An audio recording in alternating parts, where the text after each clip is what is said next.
Imagine this. Right now, as the sun dips below the horizon on the 7th of September, 2025, a magnitude 6.2 earthquake has just ravaged southeastern Afghanistan, the third devastating tremor in less than a week, striking without mercy and burying villages under rubble. Over 2,200 souls lost in the initial quake alone, with aftershocks like vengeful echoes pounding the earth, trapping survivors in a nightmare of collapsing mountains and liquefied valleys. But as rescuers claw through the debris, the skies above are brewing something even more ominous.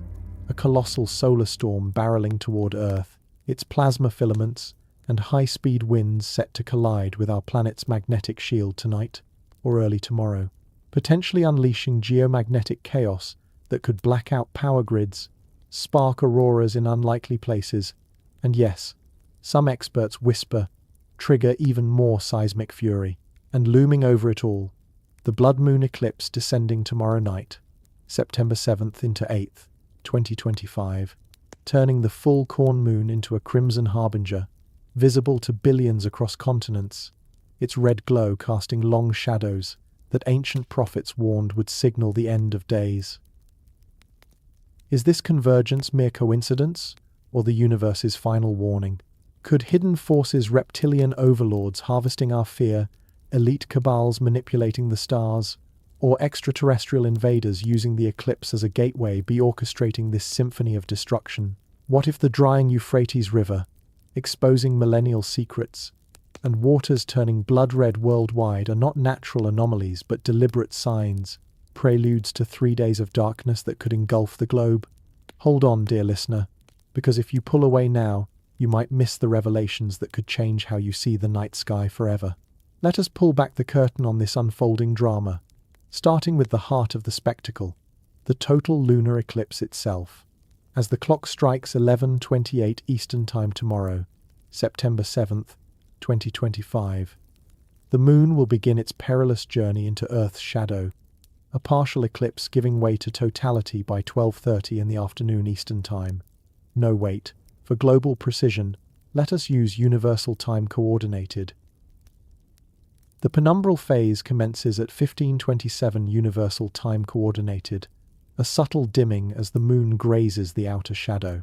By 16:28 Universal Time Coordinated, the umbral shadow engulfs it, the partial eclipse intensifying until totality grips the lunar disk at 17:30 Universal Time Coordinated, holding for a staggering 82 minutes until 18:52 Universal Time Coordinated. The peak of this crimson transformation, the moment of greatest eclipse, arrives at 18:11 Universal Time Coordinated, when the moon hangs deepest in the umbra, bathed in refracted sunlight that filters through Earth's atmosphere, scattering blues and greens to leave only the haunting reds and oranges. The entire event spans over 5 hours, concluding by 20:55 Universal Time Coordinated, as the moon emerges fully into the night once more. This is no fleeting glimpse. It is one of the longest total lunar eclipses in recent years, visible across vast swaths of the Eastern Hemisphere. If you are in Eastern Africa, the eclipse unfolds during evening hours, the moon rising already tinged with red.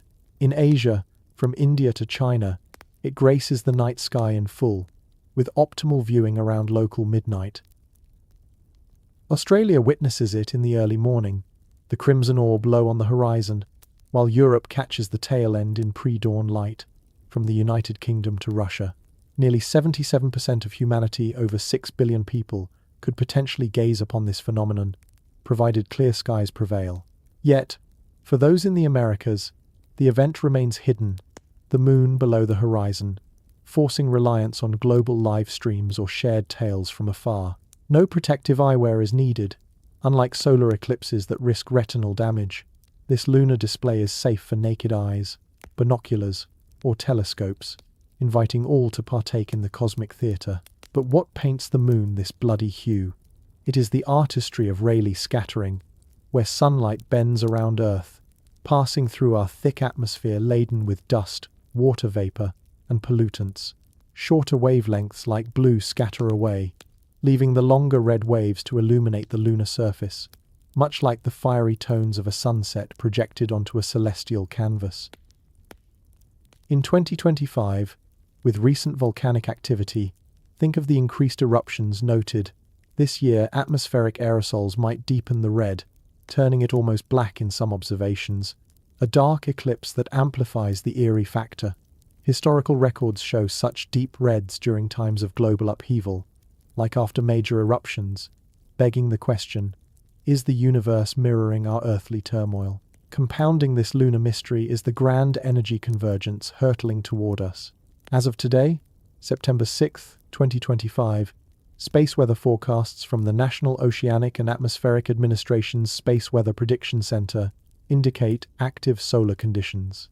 A coronal hole, a vast dark region in the sun's corona where magnetic fields open, allowing high-speed solar winds to escape, has been streaming particles our way since earlier this week. These winds, clocking over 450 kilometers per second, are triggering G1 minor geomagnetic storms, with alerts issued for fluctuating magnetic fields that could enhance auroral displays at high latitudes. But the real punch comes from a recent M2.7 solar flare, a long-duration event that launched a coronal mass ejection, a billion-ton cloud of plasma and magnetic fields directly toward Earth. Impacts are expected late tonight or early September 7, 2025, potentially escalating to G2 moderate storm levels by September 8. Such storms disrupt more than just the skies. They can induce currents in power lines, leading to blackouts, interfere with satellite communications, and even affect navigation systems. Historical parallels abound. The Carrington event of 1859 fried telegraphs and lit up skies worldwide. In our modern era, with reliance on electronics, a severe storm could cascade into widespread chaos. Geophysicists like Stephen Burns highlight how these solar influences correlate with increased seismic activity, as the pressure on Earth's magnetosphere might subtly shift tectonic plates. Consider the ongoing crisis in Afghanistan. The initial magnitude 6.0 quake struck Nangarhar province on Sunday, leveling villages and claiming over 2,200 lives, affecting 84,000 people. Then came powerful aftershocks magnitudes 5.2 and 5.6 within hours, followed by a third tremor on September 4, 2025, magnitude 6.2, striking the same beleaguered region. Rescuers navigate devastated infrastructure on foot, with roads obliterated and humanitarian aid struggling to reach isolated communities reeling from food insecurity, drought, and refugee returns. Is this seismic swarm mere tectonics along the Indian-Eurasian plate boundary, or amplified by the incoming solar barrage? Some experts see patterns. Earthquakes cluster around new and full moons due to tidal forces, and with this blood moon, a full moon in eclipse, the gravitational pull intensifies, potentially tipping stressed faults. Adding astrological intrigue, Uranus stations retrograde today, September 6, 2025, at 1 degree Gemini, conjunct Sedna, the distant dwarf planet on its 12,000-year orbit. Uranus, archetype of disruption and awakening, pauses in the sky, amplifying energies of sudden change. Past conjunctions linked to megaquakes, like the 8.8 earlier this year, raise eyebrows. Sedna's myth of deep-sea transformation echoes global anomalies. The Euphrates River, drying at 70% below normal, exposing ancient ruins and caves, fulfilling biblical prophecies of pathways for Eastern armies toward Armageddon. Waters turning crimson worldwide, the Sea of Galilee, Beirut River, Chinese streams, even blood-like rain in Sri Lanka evoke Revelation's judgments, where seas and rivers become blood. Science blames algal blooms or industrial dumps, but prophecies from Joel and Revelation speak of moons turning to blood before the great day. Christian scholars like pastors John Hagee and Mark Biltz tie such eclipses to tetrads aligning with Jewish holidays Rosh Hashanah, near this one heralding events for Israel. From its rebirth to wars, social murmurs on platforms like X amplify the enigma. Posts warn of the longest blood moon in years, visible over Israel around 8:30 in the evening local time, signaling signs in the heavens. Theories swirl of divine billboards as Genesis describes lights for signs and seasons. Could this eclipse, synced with solar storms and quakes, prelude 3 days of darkness, a blackout from geomagnetic overload, or ancient Mayan cycles ending in shadow? What if red waters are not pollution but literal fulfillments, precursors to global distress where men's hearts fail for fear? These questions linger, unsolved, drawing us deeper into the night. As the crimson veil prepares to descend, perhaps it is a call to reflect on our fragility amid cosmic forces. If these whispers intrigue you, consider joining our community for more nocturnal explorations. Subscribe to Mystery History for Sleep and turn on notifications to never miss an episode, ensuring these enigmas find you in the quiet hours. Good evening, dear listeners. This is Mr.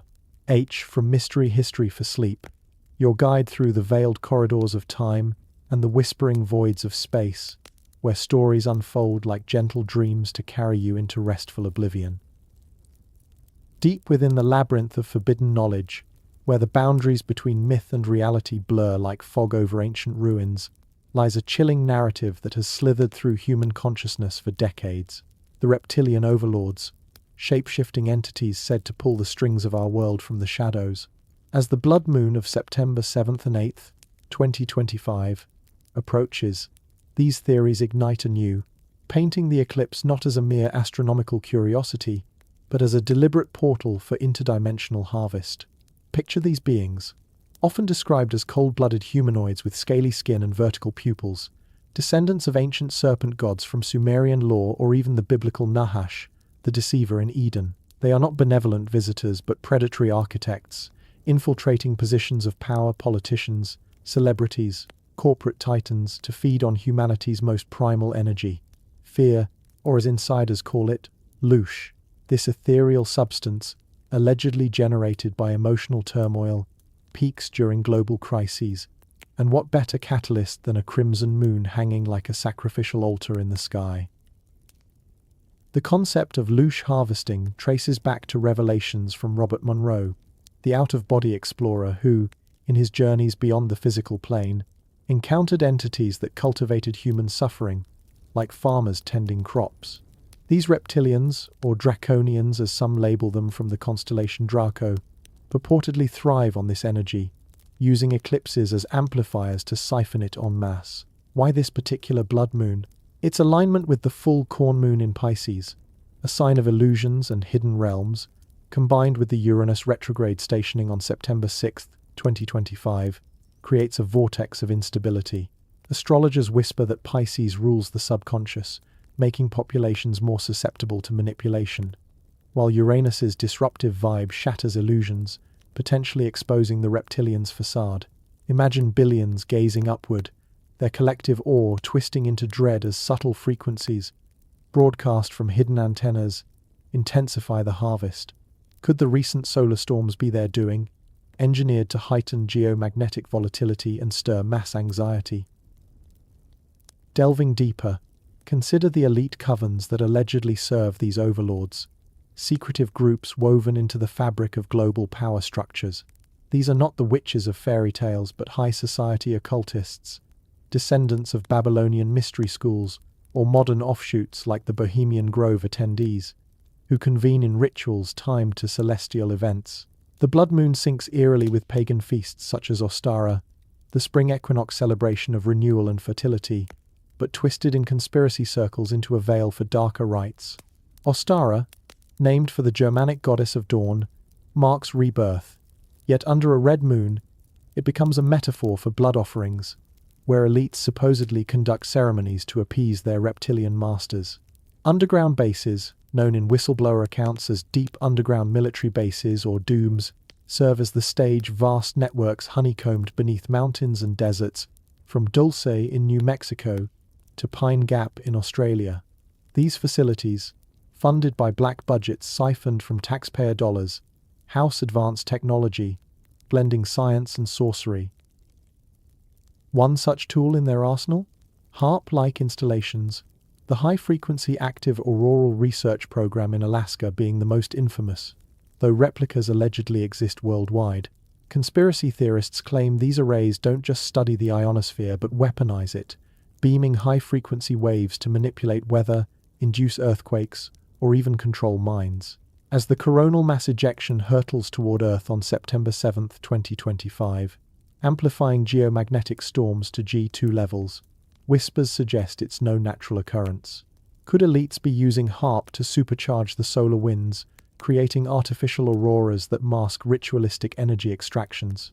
The technology, based on Nikola Tesla's forgotten inventions, reportedly generates scalar waves capable of altering tectonic plates, mimicking natural quakes to depopulate or distract. Look at Afghanistan's recent horrors. The magnitude 6.0 quake on September 1st, 2025, followed by relentless aftershocks, now seen by some as engineered foreshocks for something cataclysmic. In the rugged terrains of Nangarhar province, where the initial tremor claimed over 2,200 lives, the ground continues to groan. Villages like Hisarak, once home to resilient farmers tending poppy fields and orchards, now lie in ruins, with mud brick homes collapsed into dust clouds that choke the air. Survivors recount the earth splitting open like a wound, swallowing livestock and livelihoods, while international aid trickles in amid bureaucratic snarls. The anomalous aftershocks are 5.2, then a 5.6, and another 6.2 just yesterday defy standard seismic patterns. Typically, aftershocks diminish in magnitude and frequency, but here they persist with unnatural vigor, as if the planet's crust is being prodded by an invisible hand. Geophysicists scratch their heads, attributing it to the complex fault lines where the Indian plate grinds against the Eurasian, but conspiracy forums buzz with darker explanations. HARP pulses targeted at the region to destabilize it, perhaps to access hidden resources or suppress ancient knowledge buried in the Hindu Kush mountains. These mountains, steeped in legend, harbor caves that echo with tales of lost civilizations and extraterrestrial hideouts. Alexander the Great's armies marched through here in 329 before Common Era, encountering strange beings in the shadows, while modern explorers whisper of underground cities linked to the reptilian agenda. The Dums in this area, allegedly connected via magnetic levitation trains to global networks, could be amplification points for the blood moon rituals. Imagine elite figures, names like Rockefeller heirs or European royals, gathering in torchlit chambers, donning robes embroidered with serpentine symbols, chanting invocations as the eclipse peaks. The red light filtering through hidden skylights symbolizes the blood of renewal, but in truth, it's a conduit for loosh, harvested from the fear of quake victims and eclipse watchers alike. Pagan synchronization adds layers. Ostara's eggs and hairs represent fertility, yet in inverted rituals, they become symbols of genetic experiments, where reptilians allegedly hybridize with humans to maintain their disguises. Expanding this web, consider how these covens integrate modern tech with ancient occultism.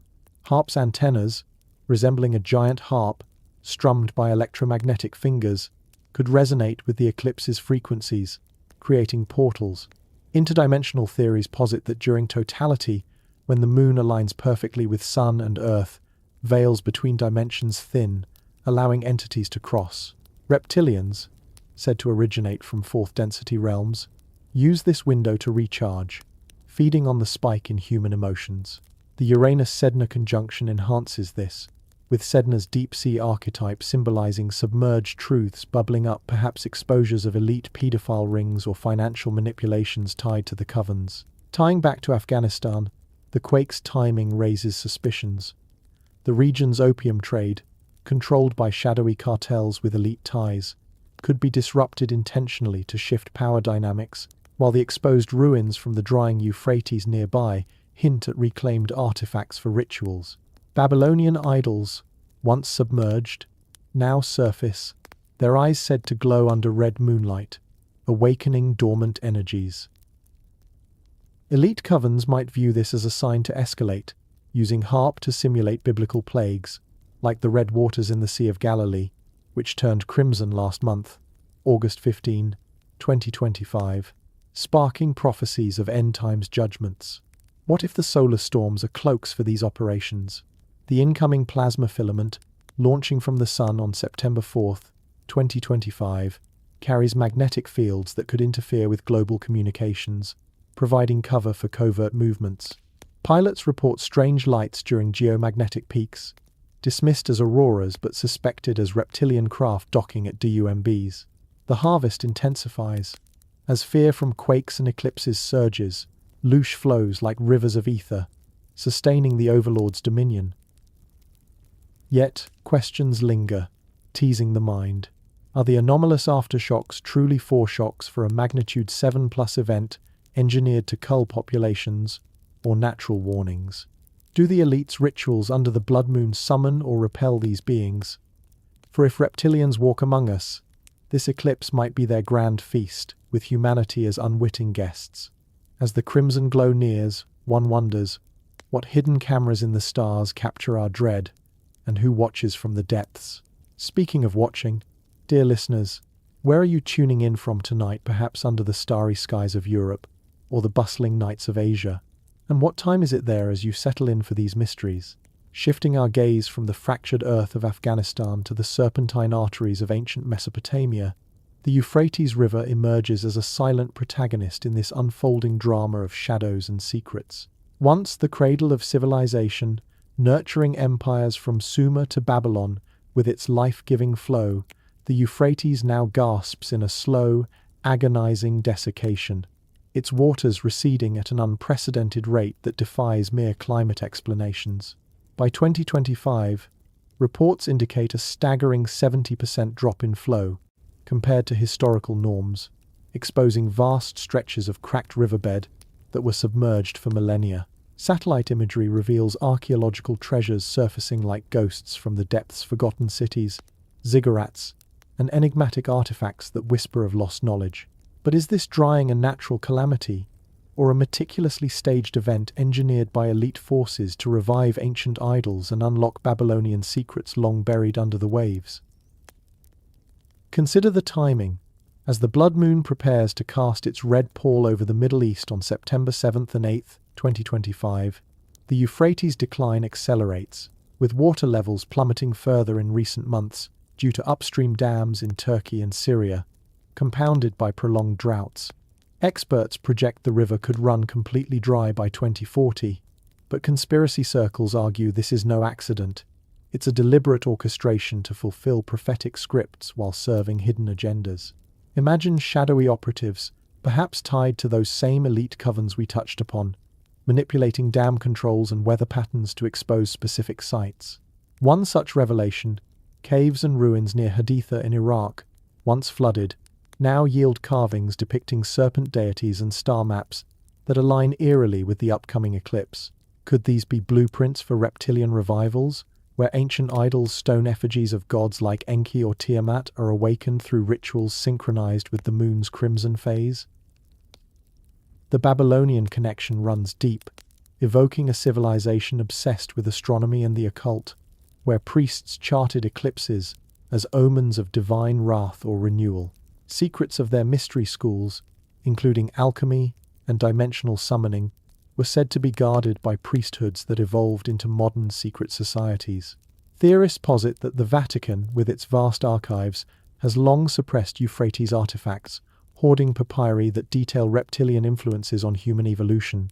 As the river dries, exposing more, whispers suggest elites are racing to retrieve these perhaps golden tablets inscribed with incantations to open portals. What if the 70% flow reduction is a controlled release, allowing selective excavations while flooding others to hide evidence? Satellite data from 2025 shows anomalous activity, unmarked vehicles converging on exposed sites under cover of night, guarded by private security firms linked to global conglomerates. Is this archaeology, or a prelude to idol worship revival, where reptilian overlords reclaim their thrones through human proxies?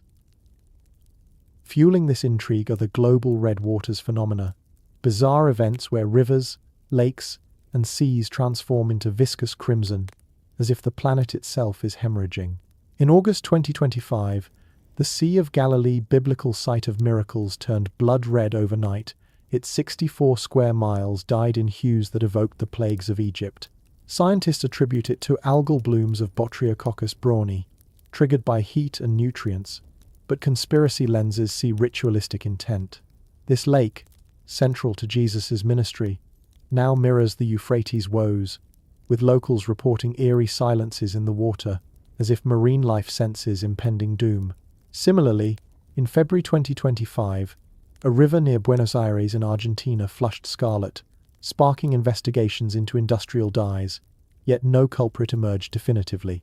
Then, in July, sections of the Colorado River in Arizona adopted the same gory shade, blamed on mineral deposits stirred by rains, but divers claimed unnatural viscosity, like congealed blood-resisting flow. These incidents cluster suspiciously around prophetic hotspots: the Beirut River in Lebanon, red in 2024, but recurring in 2025, flows near ancient Phoenician sites tied to serpent cults. In China, the Jiang Province River crimsoned from illegal dumping, but locals swear the color pulsed with an otherworldly glow under moonlight. Even rainfall in Sawanagala, Sri Lanka, fell like blood droplets, staining streets and evoking apocalyptic visions. What binds them?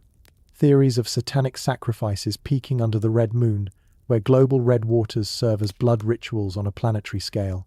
Elite covens, allegedly, orchestrate these as offerings to reptilian entities, using chemical agents or bioengineered algae to symbolize the biblical turning of waters to blood in Revelation. Imagine synchronized ceremonies.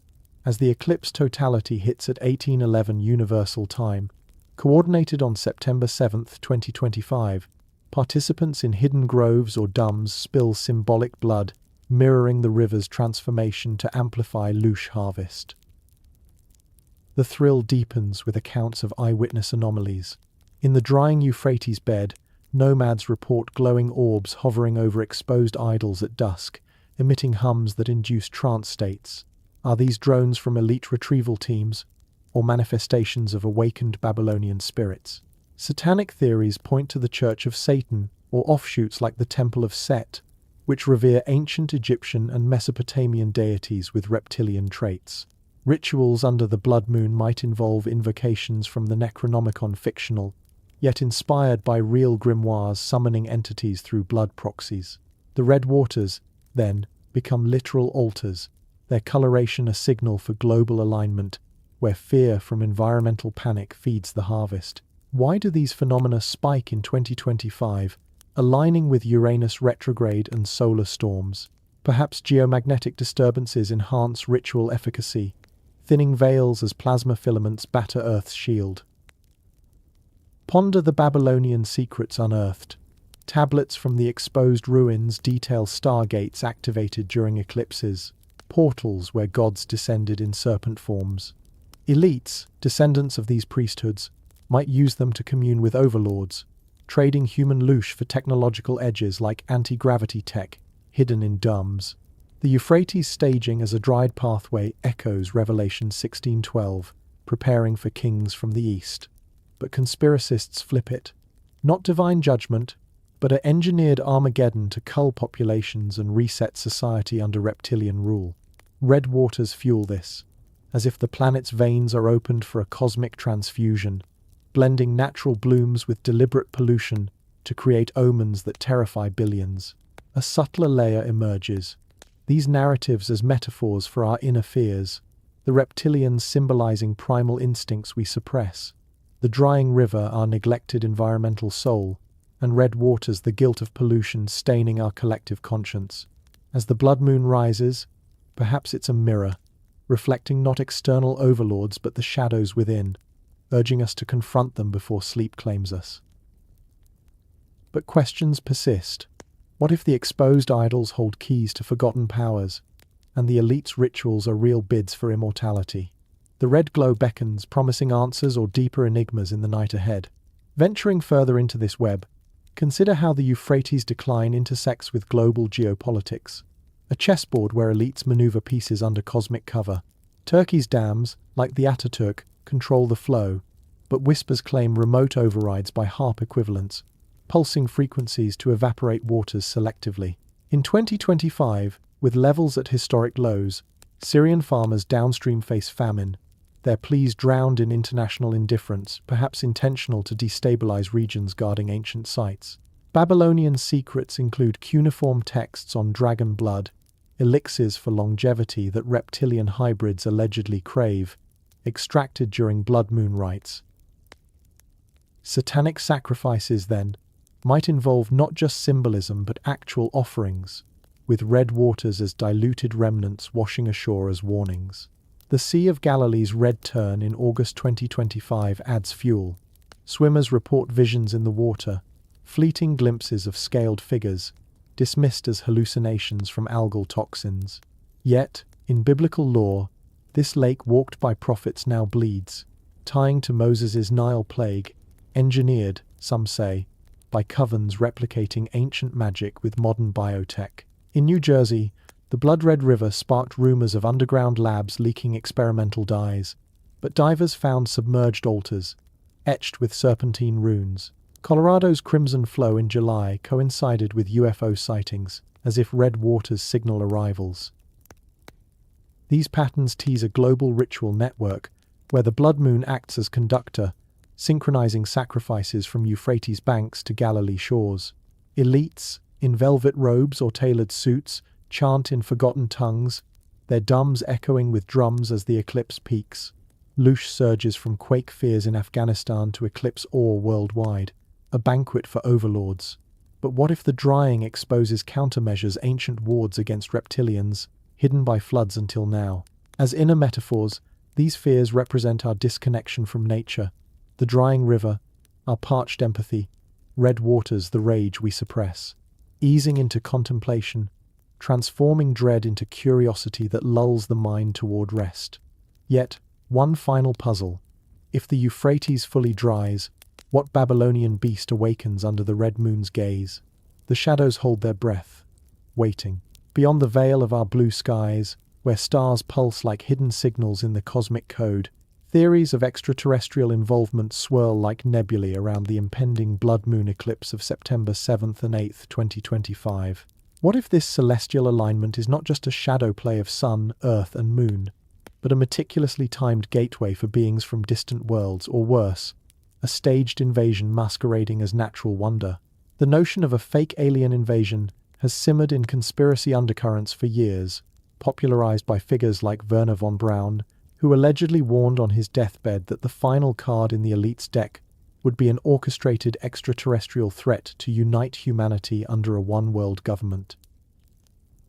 Accelerated from vague 2027 prophecies, whispers from remote viewers and channeled entities suggesting mass contact, this 2025 eclipse emerges as the potential flashpoint, its red hue a beacon for synthetic astrobiological extraterrestrial races, or saber entities, bioengineered hybrids blending organic and mechanical forms to mimic classic UFO lore. These saber beings, as described in leaked documents from alleged black projects, are not true aliens but constructs designed in underground labs, perhaps at Area 51 or S4, to simulate invasions. Programmed with holographic projections and telepathic interfaces, they could descend during the eclipse's totality, when billions are fixated skyward, their appearances cloaked in the geomagnetic turmoil of the incoming solar storms. As the coronal mass ejection slams into Earth's magnetosphere on September 7, 2025, escalating to G2 conditions, the resulting auroral displays and communication blackouts provide perfect cover. Imagine fleets of triangular craft materializing in the red-tinted night, their lights dancing like false stars, triggering global panic that elites exploit to roll out martial law and surveillance grids. But is it all fabrication, or a mix of real and staged, where genuine extraterrestrials intermingle with human-made decoys to muddy the waters? Delving into the Orion and Draco groups adds layers of interstellar intrigue, factions said to hail from those constellations with agendas as old as human history. The Orion group, often portrayed as tall, blonde Nordics in contactee accounts, represents a service to others' polarity, offering guidance but bound by non-interference laws. In contrast, the Draco, reptilian-like with draconian hierarchies, embodies service to self, seeking domination through genetic manipulation and energy extraction. Theories posit that the blood moon serves as their invasion portal, the eclipse's alignment thinning dimensional barriers. The Uranus-Sedna conjunction, peaking on September 6, 2025, acts as a cosmic key, Uranus's disruptive retrograde energy shattering veils, while Sedna's 12,000-year orbit symbolizes deep karmic cycles resurfacing. Linked to the magnitude 8.8 megaquake earlier this year off Kamchatka, which unleashed tsunamis across the Pacific, This conjunction might herald seismic and extraterrestrial upheavals alike. Could alien craft use Earth's magnetotail, the elongated plasma sheet extending from our planet like a comet's tail, to cloak their arrivals during geomagnetic storms? As solar winds buffet the field, creating flux tubes and reconnection events, hidden vessels could slip through, emerging in the eclipse's shadow. Posts on X amplify this speculation, with users sharing visions and warnings. One thread from a self-proclaimed insider claims alien attack imminent on the 7th of September, detailing Orion scouts clashing with Draco invaders over key ley lines, the Red Moon amplifying their beam weapons. Another references Antichrist Delta Orion, a cryptic code allegedly from leaked NASA files, suggesting a hybrid entity emerging during the eclipse to lead the invasion. These digital breadcrumbs, often buried in hashtags like number blood moon invasion or number eclipse portal, include eyewitness sketches of craft sighted near Afghanistan's quake zones, triangular shadows hovering over rubble, as if scouting the devastation. The ongoing seismic swarm there, with its anomalous aftershocks persisting into September 6, 2025, fuels theories of underground battles. Aliens vying for control of ancient stargates buried in the Hindu Kush, portals activated by the moon's alignment and solar plasma influx. Sumerian tablets from exposed Euphrates sites describe Anunnaki godlike beings from Nibiru, descending during blood moons to mine gold and engineer humanity. Fast forward to 2025, and UFO disclosures ramp up, governments admitting non-human biologics from crash retrievals, whistleblowers like David Grush testifying to Congress about intact craft. Yet, suppression runs rampant, videos scrubbed from platforms, witnesses silenced. The eclipse could shatter this veil, with Saber entities deployed as decoys while real Orion divided by Draco forces engage. Imagine during totality, at 1811 Universal Time Coordinated, portals flickering open over Jerusalem or the Giza Plateau, where pyramid alignments match the moon's path. Astrological purges in Pisces, the sign of dissolution, unveil suppressed truths, human origins as genetic experiments, power structures as alien puppets. The magnetotail's role intrigues further during eclipses. The full moon plunges into this plasma realm, charged particles interacting with lunar dust to create electrostatic levitation, perhaps mimicking alien tech. Geomagnetic storms from the plasma filament, arriving early September 7, 2025, could supercharge this, allowing cloaked arrivals. Afghanistan's quakes as preliminary activity? Theorists suggest alien mining operations, destabilizing faults, extracting rare earths for warp drives while testing human resilience. X-posts detail Earth hums heard before tremors, frequencies matching UFO propulsion signatures from Bob Lazar's accounts. Pushing boundaries, consider the 2027 shift accelerated. Prophecies from Billy Meyer's Pleiadian contacts warned of contact waves, but elites fast-track it via Project Bluebeam holographic skies, projecting invasions to enforce new orders. The blood moon's visibility over Eurasia, including quake-hit regions, positions it as ground zero. Draco groups, with their grey minions, might launch psychic attacks, inducing mass hallucinations of descending ships. Orion countermeasures? Benevolent interventions? Abductions to safe zones during chaos? The 1947 Roswell crash coincided with solar activity spikes, while 1989's Belgian UFO wave aligned with geomagnetic peaks. In 2025, with volcanic upticks and quake records shattered, aliens might exploit the grand energy convergence for entry. Uranus, retrograde, conjunct Sedna, stirs ancient memories. Sedna as Inuit sea goddess, symbolizing betrayed humanity, her orbit echoing cataclysm cycles like younger Dryas. X threads buzz with Delta Orion decodes, a constellation triangle pointing to Antichrist emergence, a hybrid leader unveiled under red light. Saber entities, bioprinted in labs like those alleged in Dulce, could embody this, their invasions faked to mask real takeovers. Afghanistan's swarm as diversion, quakes open chasms to inner Earth bases, Agartha realms where aliens hide. As Pisces purges illusions, human origins unravel, DNA anomalies suggesting extraterrestrial splices, arch-negative blood as Orion markers. The eclipse gateway might force disclosures or invasions if we fail tests. What if the magnetotail hides fleets now, waiting for totality? The red moon whispers invitations or warnings from the stars. Venturing into contact scenarios, real gateways could open via consciousness shifts during the eclipse, amplified by solar storms.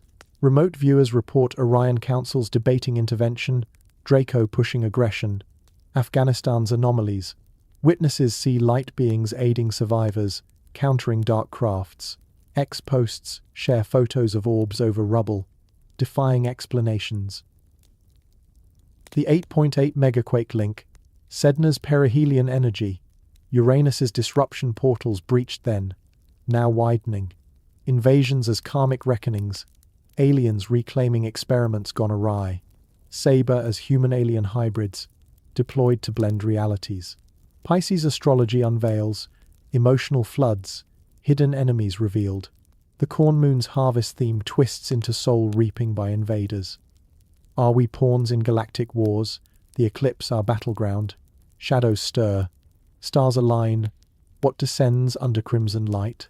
Echoing Prophecies, 2027, as original timeline, but 2025 acceleration via elite meddling or cosmic urgency. UFO suppressions. Governments hoard tech, reverse-engineered from crashes, now weaponized against real threats. Magnetotail as invasion highway, storms as smokescreens. Afghanistan's foreshocks, alien tech testing, or natural preludes amplified extraterrestrially. Warnings of the 7th of September contact grow, with coordinates matching eclipse paths, Orion benevolence, guiding dreams, during totality, awakening starseeds. Draco attacks, psi weapons, inducing fear, Loosh harvest on steroids. Gateways at power spots, Stonehenge, Machu Picchu activating. Human origins, seeded by aliens, now harvest time. As Uranus retrograde introspects, Sedna releases traumas, invasions as catalysts for evolution. What whispers from the void during the eclipse? The red moon holds keys or traps for curious souls.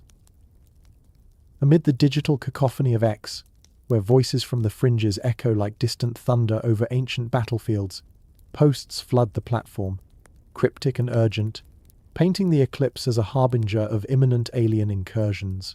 One user, a self-proclaimed decoder named Unbearable Guy, ties the event to apocalyptic symbolism, noting the blood moon's overlap with Pitru Paksha, a Hindu period of ancestral rites, suggesting heightened emotions that could mask an extraterrestrial assault.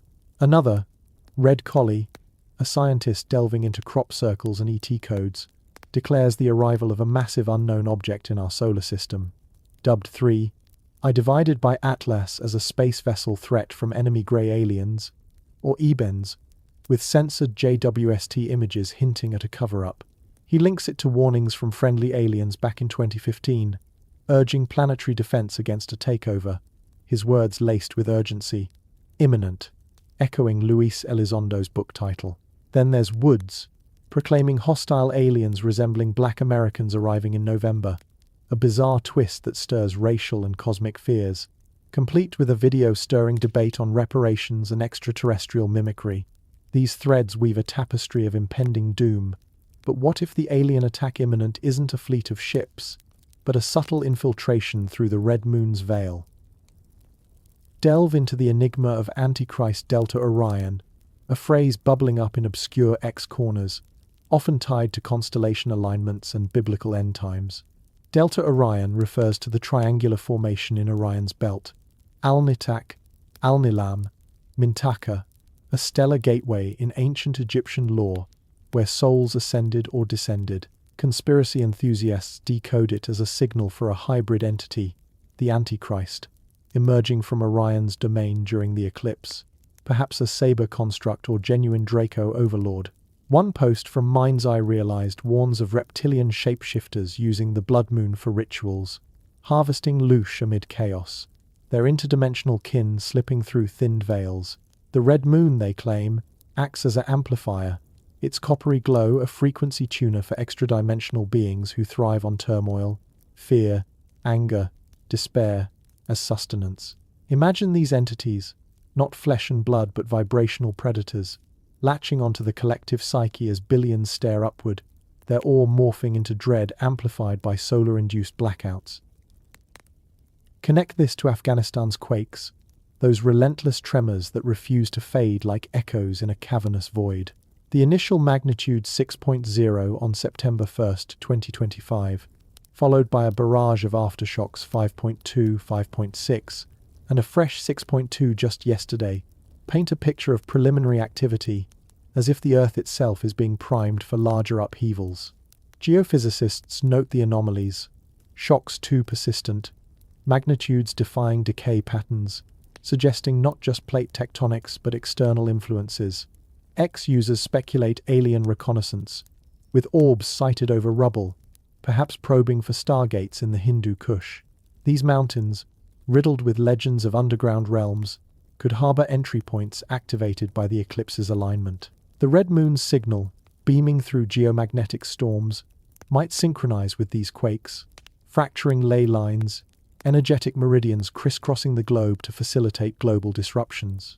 What if the chaos in Nangarhar isn't random, but a test run for widespread upheavals, where extra-dimensional feeders stir seismic energies to harvest the ensuing panic?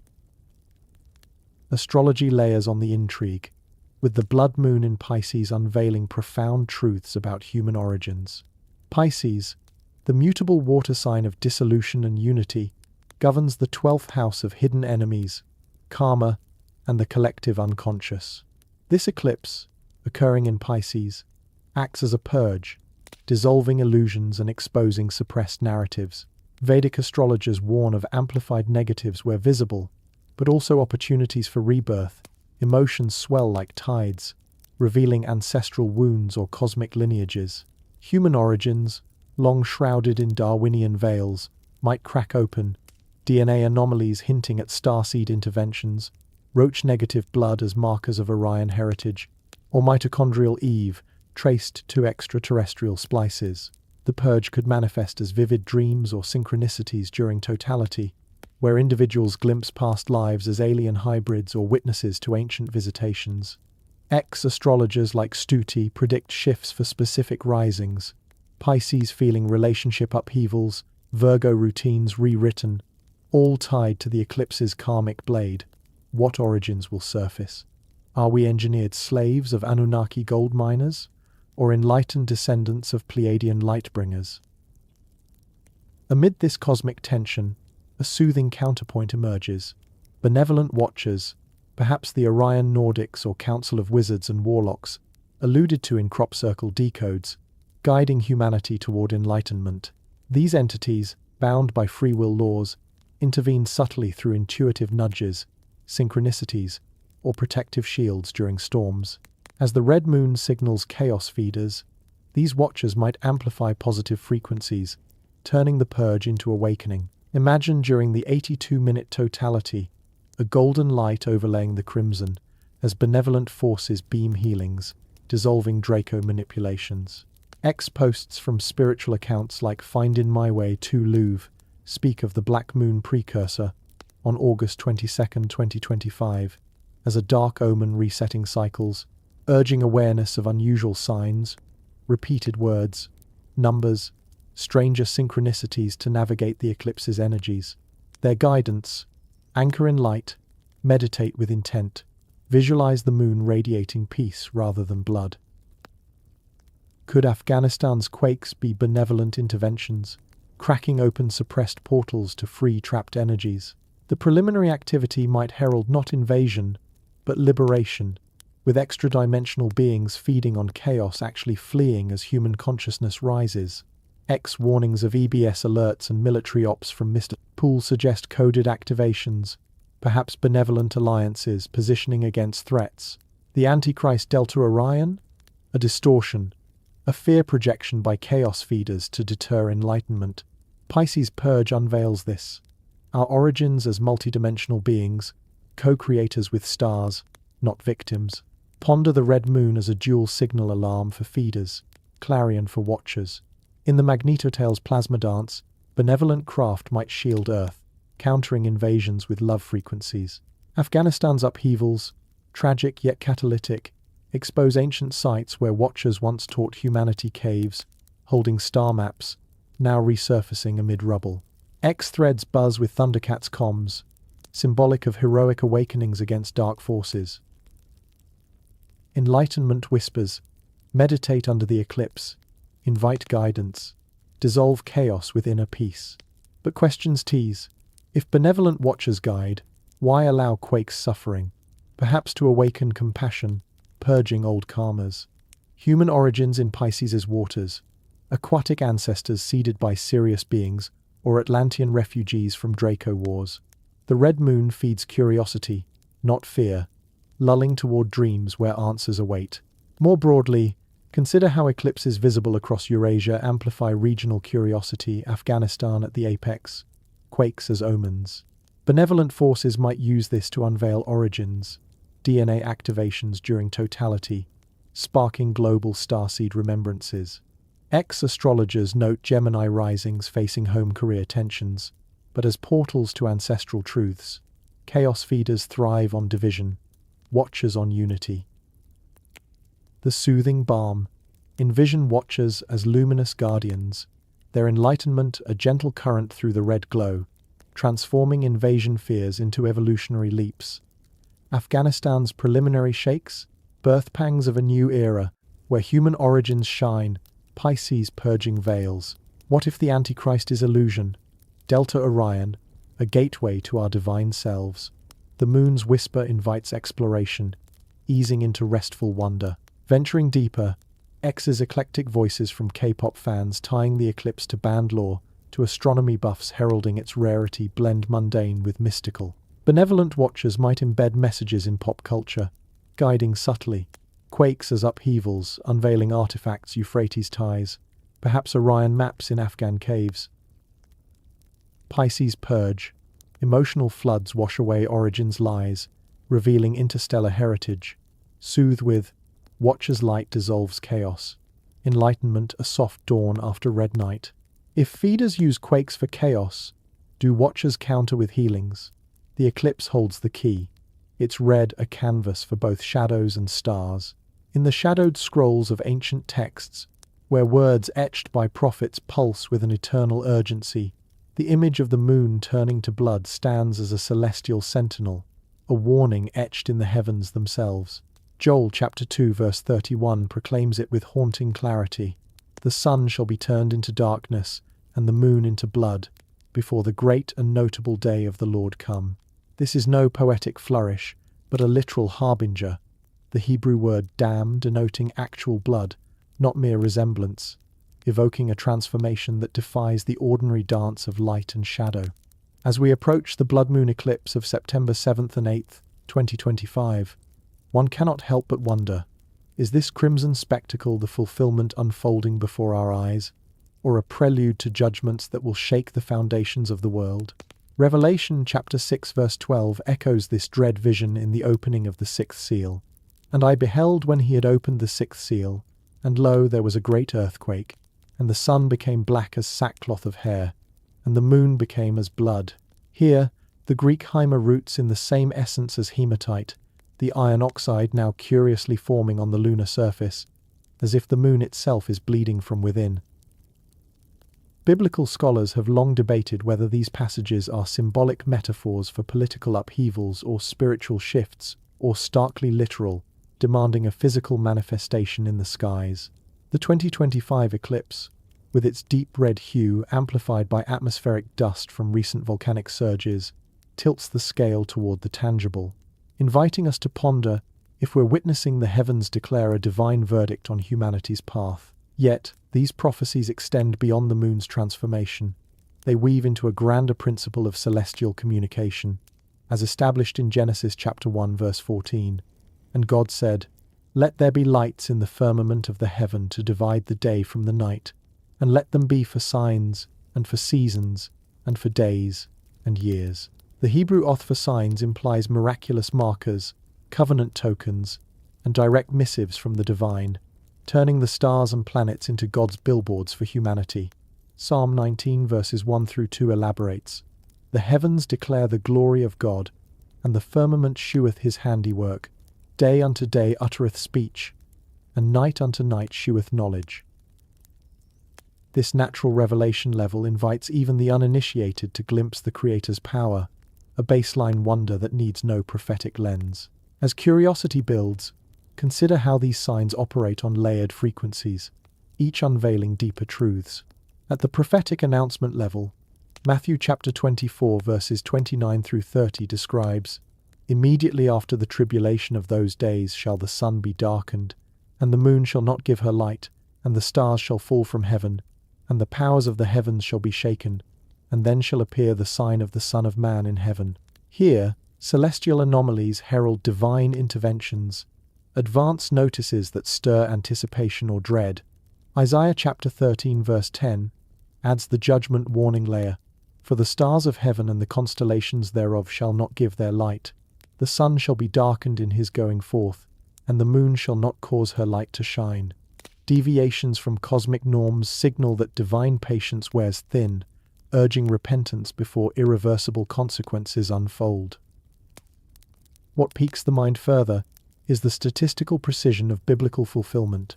Over 81% of prophecies have materialized with exacting accuracy, from Israel's rebirth in 1948 to the fall of ancient empires. The remaining 19% orbit end-time scenarios, requiring specific global conditions now eerily in place.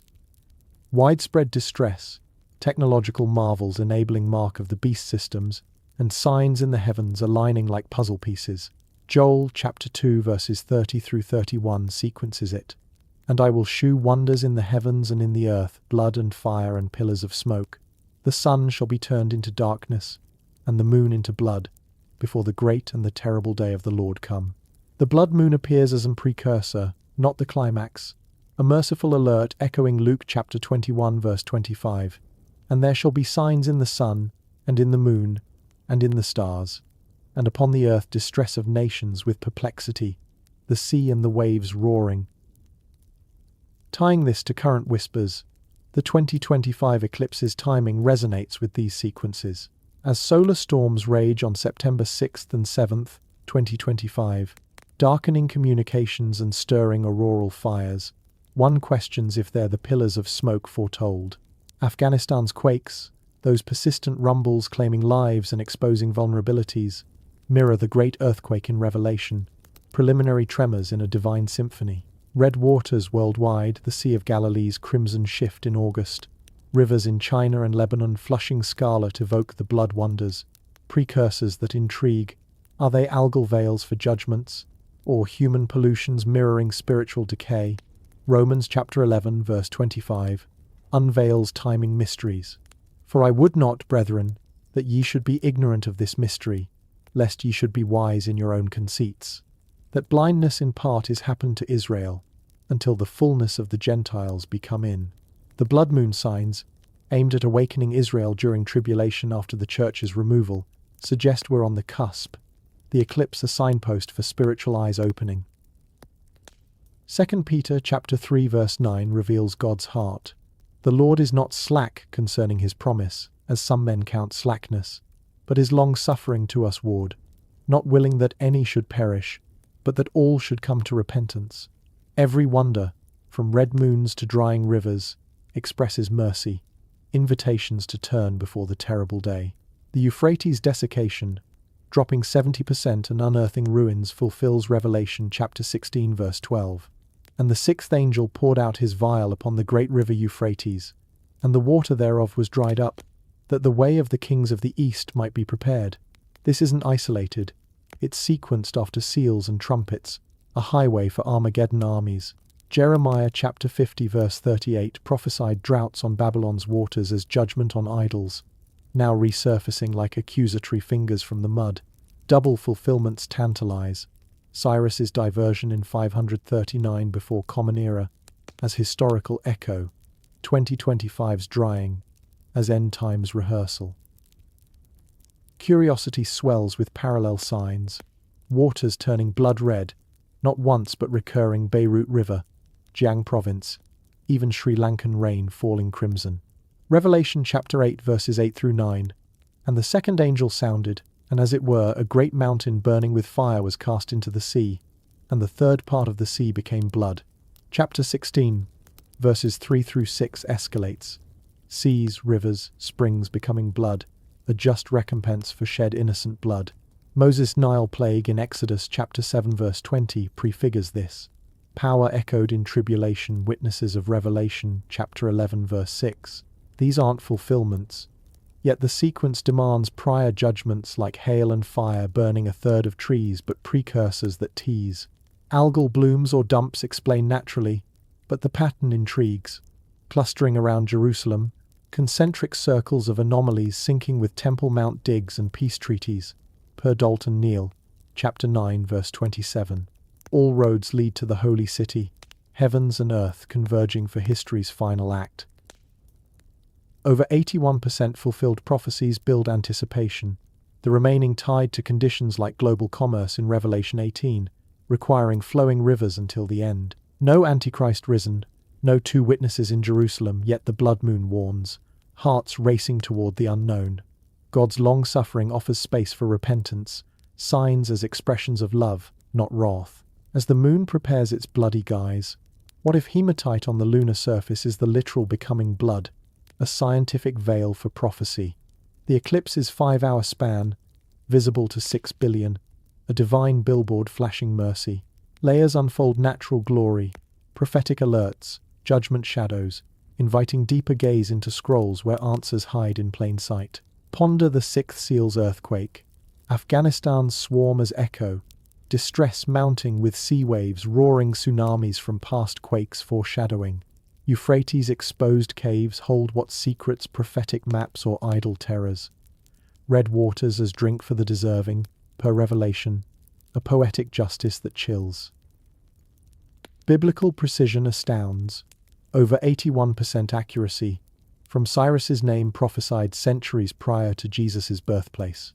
End times pieces slot in Israel's blindness lifting post-rapture, blood moon awakening the remnant. Mercy's thread weaves through.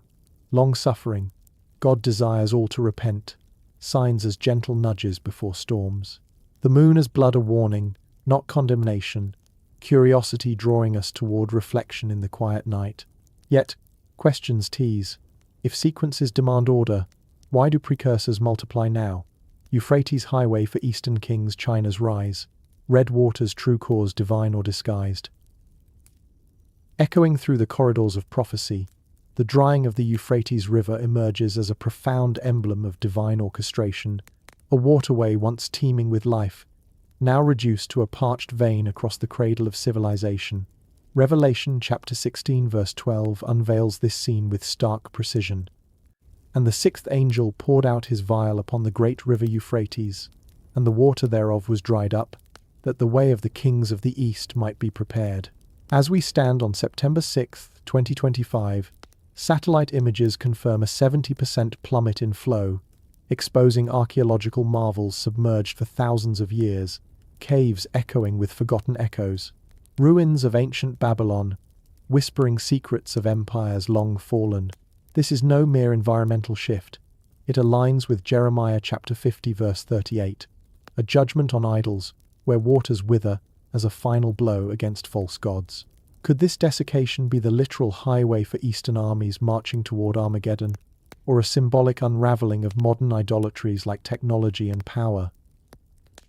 The intrigue deepens when we trace the river's role through history, a lifeline sustaining millions from Turkey through Syria and Iraq, now strangled by dams, droughts, and perhaps unseen hands. Archaeological sites like those near Haditha surface, yielding artifacts that challenge our timelines, pottery shards inscribed with star charts, tablets detailing cataclysms that mirror our current seismic unrest. As Afghanistan trembles with its anomalous quakes, one wonders if the Euphrates exposure is synchronized, a global network of signs where Earth's wounds bleed warnings.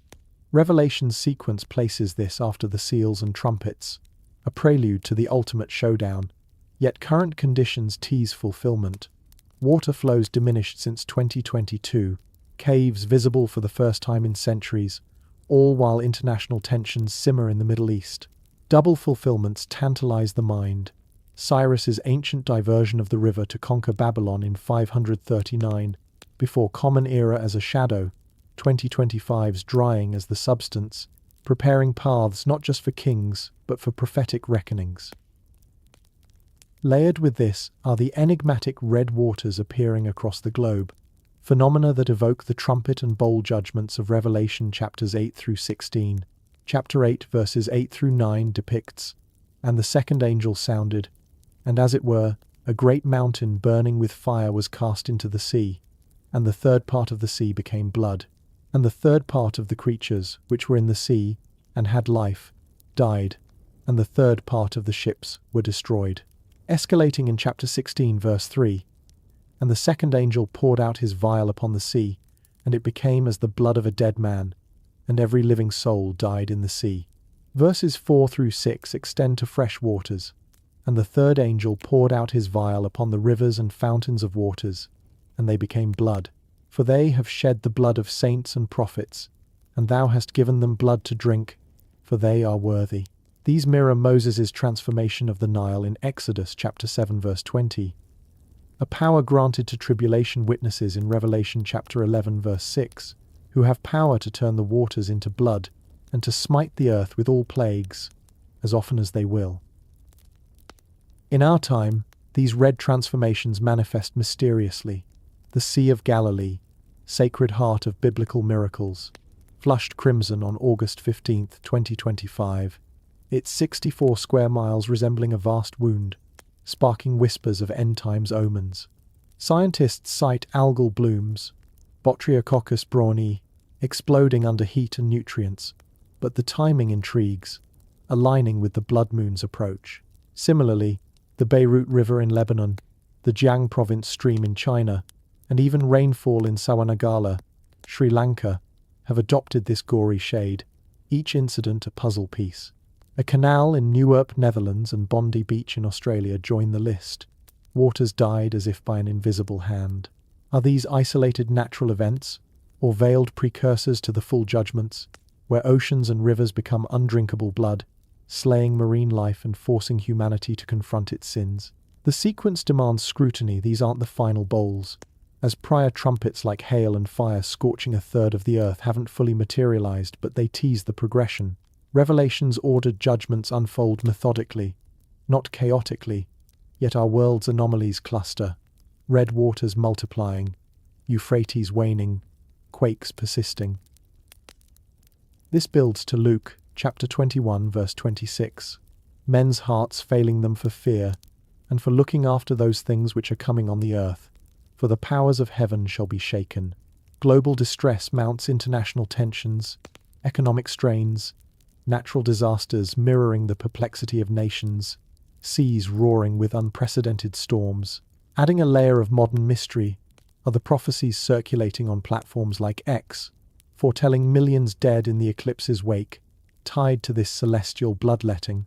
One voice, analyst Bo Polney, warns of system failure post-September 2025 eclipse, invoking Joel chapter 2 verse 31, as a harbinger of a great and terrible day where millions perish worldwide. His interviews paint a vivid collapse, power grids faltering under solar assaults, societies unraveling in darkness, deaths from chaos rather than direct divine strikes. Echoing this, user Matt from XR Patriot shares videos amplifying the alarm, dismissing skeptics while highlighting the prophecy's literal edge. These digital oracles speculate on the terrible day as a 24-hour cataclysm post-eclipse, where hearts fail amid unfolding horrors. Intriguingly, Nate Baer invokes statistical models estimating Holocaust-level devastation, though in different contexts, stirring questions of scale. Vedic ties emerge too, with astrologers like those in Open-Minded Approach noting past alignments foretelling bloodshed among rulers, though events passed without doom. Yet the 2025 convergence feels different, amplified by Pisces' emotional purge. Euphrates as Armageddon's setup, red waters as plague's dress rehearsal, millions dead as hearts failing in fear. Space Weather News' Ben Davidson estimates deadly events with high probabilities, climate chaos 95%, major tsunamis 90%, tying to cosmic shifts that could align with prophetic judgments. Alva app counters with scholarly caution, viewing claims as speculative, yet admits market psychology impacts from hype. God's mercy threads through, per 2 Peter chapter 3 verse 9. Long-suffering that none perish but all repent, a call amid signs, invitations to turn from idols exposed by drying rivers, to cleanse hearts stained like red waters. Ponder the Euphrates' role in commerce per Revelation. 18 ships thriving until the end, implying flow until judgment's peak. Current drying exposes not just ruins but vulnerabilities, archaeological treasures as reminders of fallen Babel, idols mad with terror per Jeremiah. Red waters unsettling, spread 5 locations in recent months, miss the tribulation sequence, yet pattern as warnings, nature's dramatic veils for supernatural truths. Afghanistan's distress ties in hearts failing amid rubble, global eyes on seismic anomalies as judgment previews. Millions dead prophecies on X amplify this. Bo Polny's visuals evoking system breakdowns where eclipse triggers, cascades, famines, conflicts, collapses. Vedic doomsday phases from past alignments whisper parallels, pole shifts wiping 75%, though unfulfilled, yet 2025 solar eclipse echoes, curiosity mounting if this time differs. Mercy's plea resonates, repentance as the escape, signs as loving alerts. Euphrates highway for Eastern kings, modern parallels to rising powers. Red waters as blood for the deserving, a poetic justice chilling the soul. If millions dead looms post-eclipse, is it fear-mongering or divine whisper? Drying rivers unveil what buried truths? Red transformations, veils or verdicts? Scrolls invite reflection, mercy's door open amid gathering shadows, lulling toward contemplative peace. From the mist-shrouded temples of ancient Mesopotamia, where stargazers etched clay tablets with omens of royal downfall, to the blood-soaked altars of Mayan pyramids echoing with chants of godly warfare, the sight of a crimson moon has long ignited humanity's deepest fears and fascinations. In those distant epochs, a blood moon wasn't merely an astronomical quirk but a divine proclamation, harbinger of catastrophe, signal of cosmic battles, or call for ritual sacrifice. Mesopotamian priests, scanning the skies around 2000 before Common Era, interpreted these eclipses as warnings from the gods Anu and Enlil, foretelling the death of kings or the fall of cities like Uruk, where the moon's red glow mirrored the spilled blood of battles. The Babylonians, masters of celestial record-keeping, documented over 100 such events in their Enuma Anu Enlil tablets, linking them to floods, plagues, or invasions, events that often materialized, fueling the belief in the moon's prophetic power. What secrets did those scribes encode in their cuneiform, and how might they resonate with our own turbulent times? Shift to the Maya of Central America, whose sophisticated calendars like the Dresden Codex predicted eclipses with eerie accuracy, viewing them as clashes between celestial deities. The moon goddess Ixchel, associated with weaving and medicine, would battle the sun god Kinich Ahau during these red phases, demanding human sacrifices to restore balance. Hearts offered on stepped pyramids under the bloody orb to avert crop failures or wars. Archaeological digs at sites like Chichen Itza reveal murals of warriors beheading captives amid eclipse imagery, raising questions. Did these rituals stem from observed correlations between blood moons and natural disasters, like the volcanic eruptions that darkened their skies? Or were they psychological anchors in a world of uncertainty, much like our modern anxieties over climate shifts and seismic unrest? Across the Atlantic, in the fog-laden isles of Celtic Europe, Druids gathered at stone circles like Stonehenge around 100 before Common Era, interpreting the red moon as a veil between worlds, a time when spirits roamed freely and sacrifices ensured fertility. Lore from Irish annals describes equinox blood moons as triggers for werewolf transformations or fairy abductions, blending astronomy with folklore in rituals of fire and blood to appease the Morrigan, goddess of war. These ancient perspectives, rooted in observation and myth, pose an enduring riddle. Why does the red moon universally evoke dread? From Mesopotamian kings trembling in their palaces, to druid shamans chanting under oak groves? Could it be an innate human response to the unnatural, a primal echo urging us to heed the skies?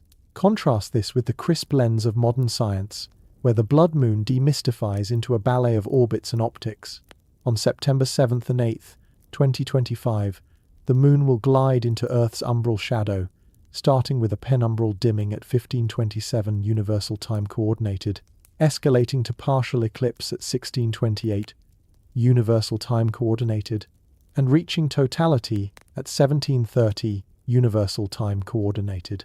A full 82 minutes of crimson immersion until 1852 Universal Time Coordinated, with the entire spectacle spanning 5 hours and 27 minutes.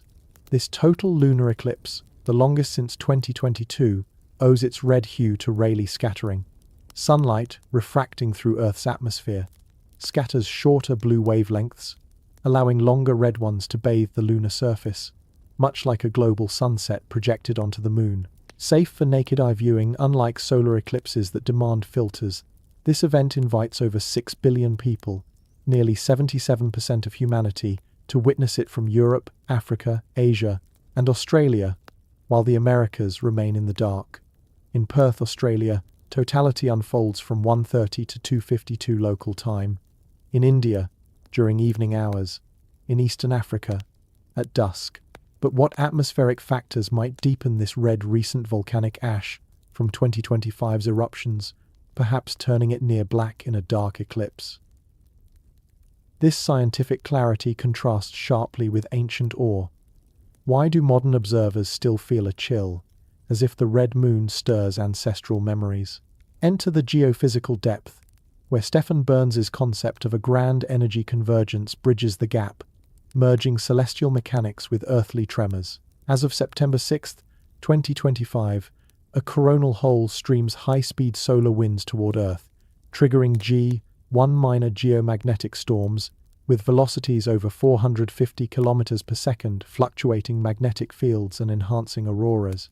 A plasma filament eruption on September 4th launched a coronal mass ejection arriving late September 6th or early 7th, potentially escalating to G2 moderate storms by September 8th, disrupting satellites and power grids akin to the Carrington event.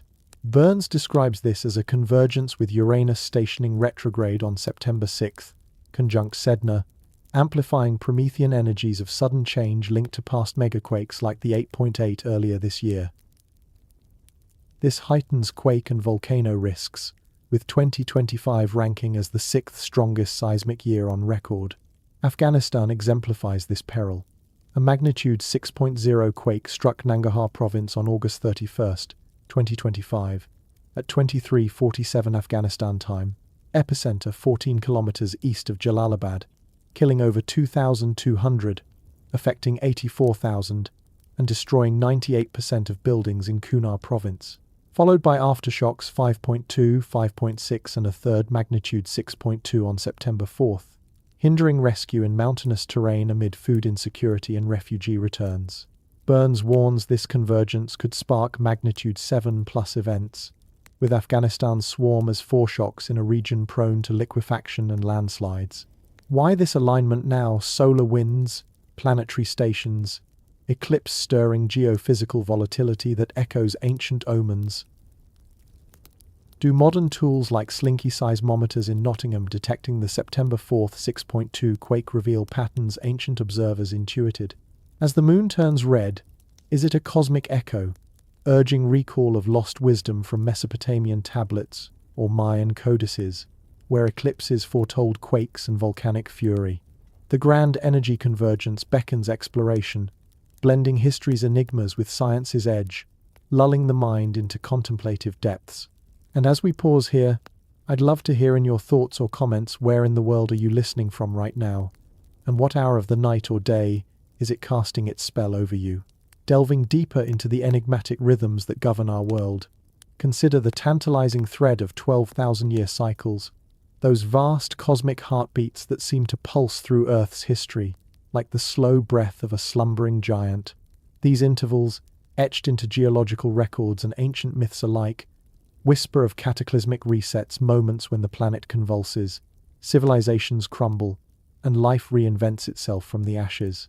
At the core of this mystery lies the Younger Dryas, a sudden plunge into glacial cold that gripped the globe around 12,900 years ago, halting the thaw from the last ice age and enduring for roughly 200 years. Imagine a world on the cusp of warmth, with megafauna roaming vast plains, and early humans forging tools from stone, only for temperatures to plummet by as much as 15 degrees Celsius in mere decades. Glaciers advanced anew, sea levels fluctuated wildly, and species like the woolly mammoth and saber-toothed tiger vanished in a blink of evolutionary time. What force could orchestrate such a dramatic reversal? The Younger Dryas impact hypothesis posits a cosmic culprit, a massive comet or asteroid fragmenting in the atmosphere, its airburst scattering debris across continents and igniting wildfires that shrouded the sun in soot. Evidence mounts from microscopic clues. Nanodiamonds, magnetic spherules, and platinum spikes in ice cores and sediments point to an extraterrestrial impact, perhaps a swarm of fragments from a 100-kilometer-wide comet raining fire over North America and beyond.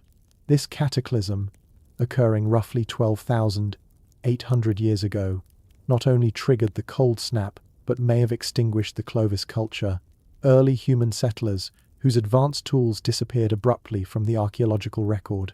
But the intrigue swells when we connect this to recurring cycles, patterns that suggest Earth's history is punctuated by these 12,000-year upheavals. Ancient traditions from around the world echo this rhythm. Hindu yugas, cycling through golden to iron ages every 12,000 years, Aztec suns, ending in cataclysms at similar intervals, or Plato's Atlantis submerging 11,600 years ago in a deluge of fire and flood. Geologists uncover layers of black matte sediment, dark, organic-rich deposits, blanketing sites across hemispheres marking the Younger Dryas boundary, infused with impact proxies like iridium and shocked quartz. These hint at a cosmic bombardment that altered climates, forcing human adaptation, from hunter-gatherers to agriculturists, birthing the seeds of civilization in the Fertile Crescent. Yet, questions linger in the quiet of contemplation. If such cycles recur, are we nearing another? The current interglacial period, the Holocene, spans about 11,700 years, eerily close to that threshold. Rising sea levels, erratic weather, and increasing seismic activity whisper warnings, as if the planet stirs from a long repose. Tying this earthly pulse to the heavens, the dwarf planet Sedna emerges as a celestial metronome, its orbit a staggering 11,400 years, nearly mirroring the 12,000-year cadence. Discovered in 2003 and named for the Inuit goddess of the sea, Sedna dwells in the distant Oort cloud, its highly elliptical path swinging from 76 astronomical units at perihelion closer than Neptune's orbit to a staggering 937 astronomical units at aphelion, a journey that takes it farther from the Sun than any known object of its size. Approaching perihelion in 2075 to 2076, Sedna's current position stirs speculation. Could its gravitational tugs, amplified by alignments with other trans-Neptunian objects, influence solar system dynamics, perhaps triggering comet swarms like the one blamed for Younger Dryas? Some cosmologists link Sedna's cycle to the Great Year, the 25,772-year precession of Earth's axis, halved to approximate 12,000 years, aligning with Yuga cycles in Vedic traditions where cosmic resets purge and renew. Inuit myths portray Sedna as a betrayed sea spirit controlling marine life, her severed fingers birthing whales and seals, symbolic of cataclysmic births from trauma. As Uranus conjuncts Sedna during its retrograde station on September 6, 2025, this pairing amplifies disruptive energies, potentially echoing ancient cataclysms where cometary impacts reshaped the world. A bold framework that challenges the pillars of standard models like the Big Bang, proposing instead a universe dominated by electrified plasma and electromagnetic forces rather than gravity alone. Pioneered by Hannes Alfvén, who won the Nobel for plasma physics in 1970, this view sees 99.9% of the observable universe as plasma ionized gas, conducting electricity, forming filaments, currents, and double layers that sculpt galaxies and stars without needing dark matter or dark energy, those invisible crutches of mainstream cosmology. Standard models predict cuspy dark matter halos around galaxies, yet observations show smooth distributions. Plasma cosmology explains this via electromagnetic repulsion, aligning with data from spiral arms and cosmic voids. Massive structures like the Big Ring, a 1.3 billion light-year loop discovered in 2024, defy the homogeneity of the lambda, cold dark matter model, where such giants shouldn't exist. But plasma's scalable processes allow for them through Birkeland currents, vast electric rivers spanning the cosmos. Critics dismiss it as fringe, yet tensions mount. The Hubble constant discrepancy, where measurements vary by 10%, challenges Big Bang uniformity, while plasma offers dynamic explanations through electric fields, accelerating expansion unevenly. Linking back to 12,000-year cycles, plasma cosmology posits that solar system perturbations, perhaps from passing through galactic current sheets, trigger cometary influxes, like the Younger Dryas barrage. Sedna's orbit, perturbed by unseen forces, perhaps Planet 9 or rogue plasma clouds, could herald such events. Its elongated path a remnant of ancient electromagnetic upheavals. Ancient petroglyphs worldwide depict plasma discharges squatting men, ladder-like auroras suggesting our ancestors witnessed high-energy sky events during these cycles, mistaking them for God's wrath. The Carrington event of 1859 pales beside potential plasma storms every 12,000 years, where solar flares interact with Earth's field to cause geomagnetic reversals, like the Lachamp excursion 42,000 years ago, linked to extinctions.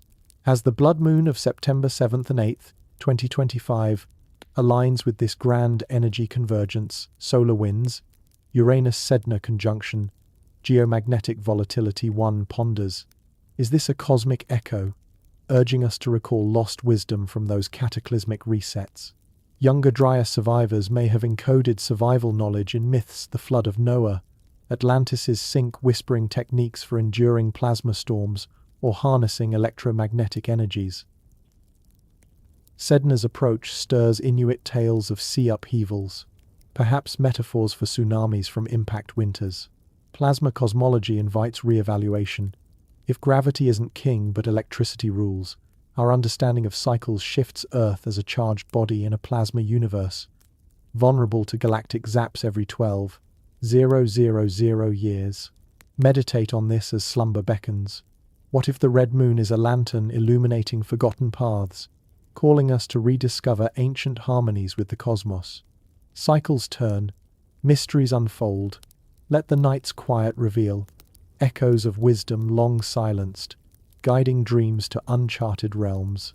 As the veil of September 9th, 2025, draws near, a mystical convergence beckons us into the realm of numerological enigmas and cosmic gateways, where the 999 alignment month 9, day 9, and the year summing to 9, 2 plus 0 plus 2 plus 5 equals 9, forms a potent 9 divided by 9 portal, a code whispered through ancient traditions as the harbinger of completion, karma's resolution, and profound renewal. In the language of numerology, 9 embodies the culmination of cycles, the wise elder at the end of the numerical spectrum, carrying the vibrations of universal love, spiritual enlightenment, and the dissolution of old patterns to make way for rebirth. This isn't mere coincidence. It's a synchronized pulse in the universe's rhythm, amplified by the blood moon eclipse, lingering in the collective memory from just days prior, its crimson afterglow seeming to bleed into this date, as if the heavens themselves are sealing a chapter. Imagine the energy building like a silent storm, where personal and global shadows rise to be confronted, their revelations offering a chance for transcendence or, if ignored, an intensification of challenges that test the soul's resilience. Numerologists and spiritual seekers have long revered such triple alignments as master portals, gateways where the veil between dimensions thins, allowing influxes of higher consciousness or karmic reckonings. The number 9, sacred in cultures from Egyptian mysticism, where it represented the Ennead of gods to Chinese philosophy as the Yang pinnacle, symbolizes endings that birth beginnings. In 2025, this 9 divided by 9 resonates with amplified potency as the year's digits reduce to 9, creating a harmonic resonance that some call a completion code.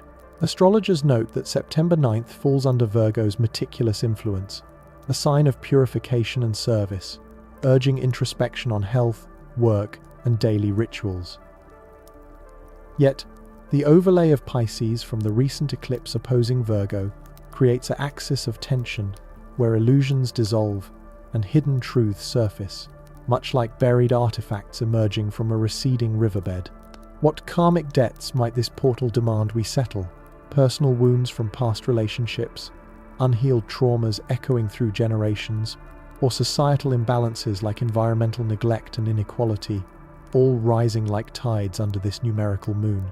Vedic astrology adds a layer of caution and opportunity to this alignment, viewing lunar eclipses like the one on September 7th and 8th as inauspicious where visible, amplifying negative energies such as emotional turbulence, health issues, or relational strife. In regions like India, where the eclipse graces the evening skies, traditions advise against new beginnings, recommending instead fasting, meditation, and charity to mitigate malefic effects. The Sutak period, a time of ritual impurity, begins hours before totality, urging avoidance of cooking or eating, as the moon's blood state is seen as polluted by Rahu, the shadow demon devouring the luminary. Yet, this very amplification offers a silver lining.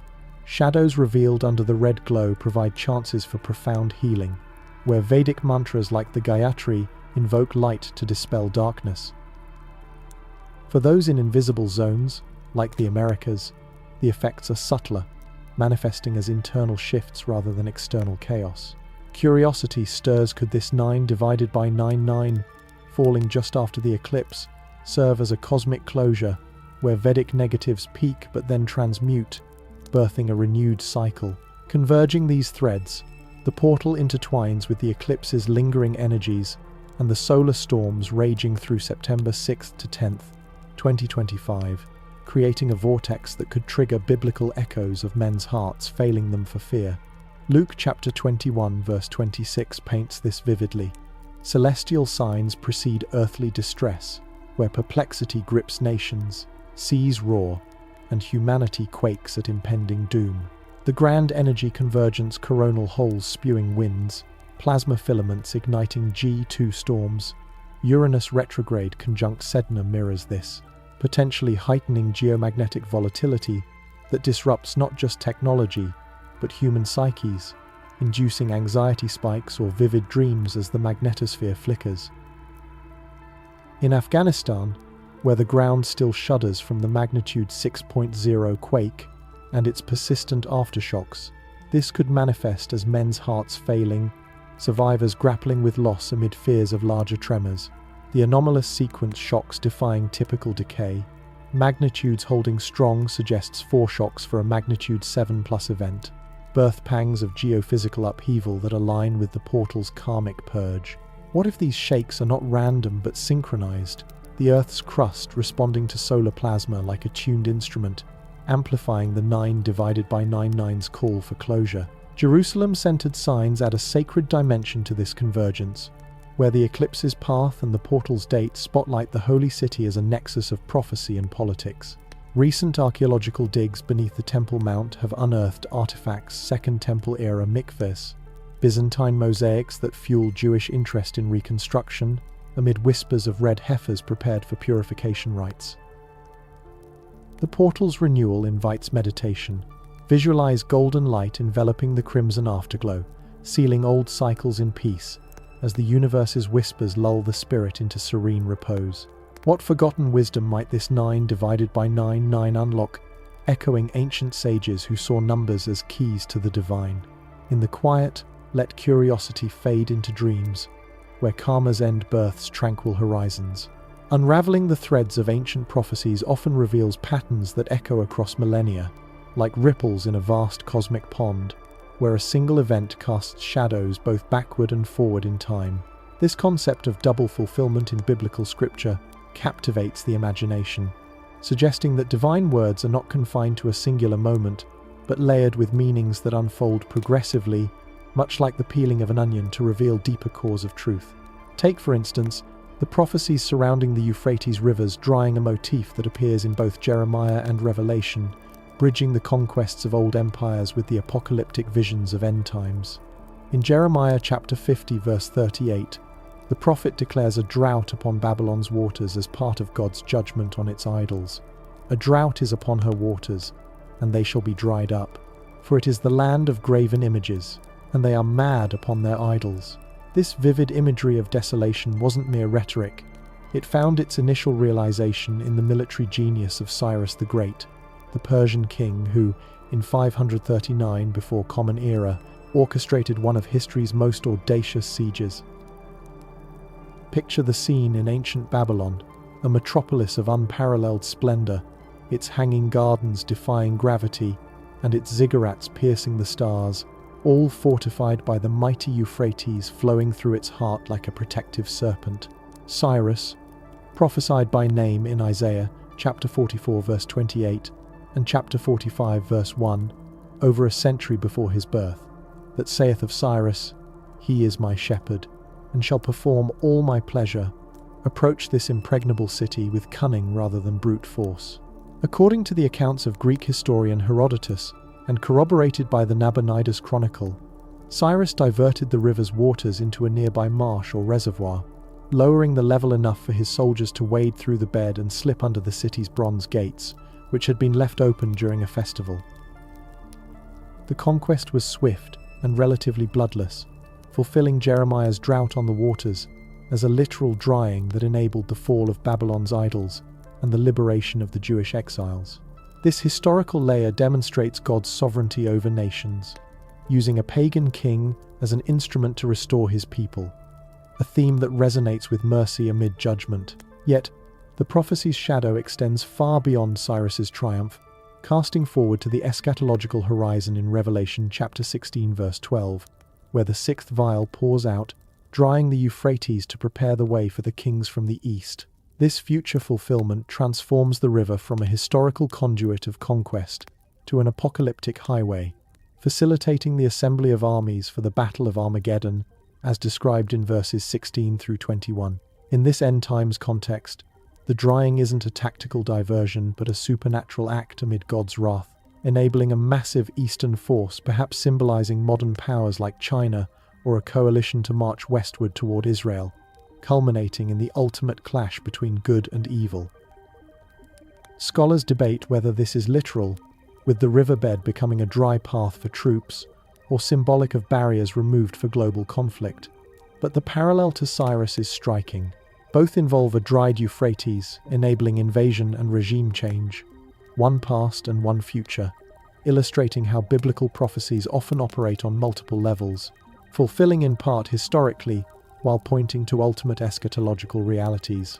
This dual nature invites a conspiracy-laden lens, where the 9 divided by 9 portal of September 9th, 2025, becomes a vortex for systemic collapse or awakening, a threshold where ancient prophecies intersect with modern machinations.